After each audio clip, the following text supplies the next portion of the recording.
what are, if you guys could each give examples then of something you've learned culturally from the other person? So I'll start this one. So, the ongoing joke, I started with something easy. Talk to me about African American hairstyle and hair and how you do all that. So something as simple as that. Also about, growing up, I had never been into an African American church. So help me understand this. So like we've been through a lot at Page. I've had to go to some of the funerals. And so before I went to those, I sort of talked to him about, okay, what's this going to look like? And the joke that he made, in a lot of white churches, services are very short. In the black churches, that is quite different. I knew that, but I did not know that about funerals were much longer. So he trained me and he made a joke, Naglee, just pack your snacks. You're going to be there for a while.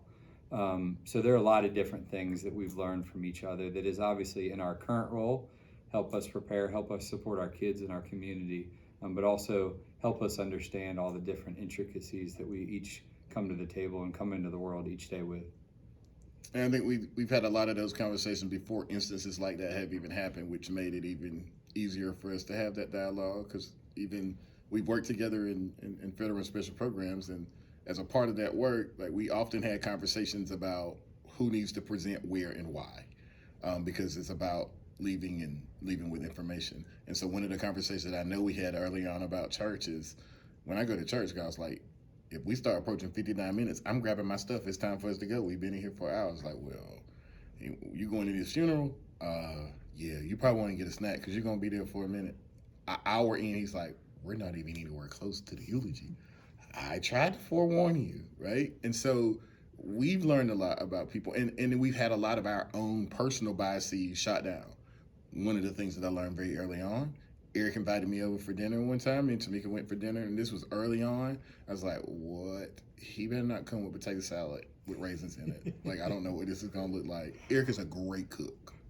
And so he grilled out, and I remember my wife and I in the car, he's like, man, Erik can really cook. Like, we had chicken. Like, it was just chicken. Like, it wasn't, I was like, yeah, but this is really good. And it's got seasoning on it. Like, this is it.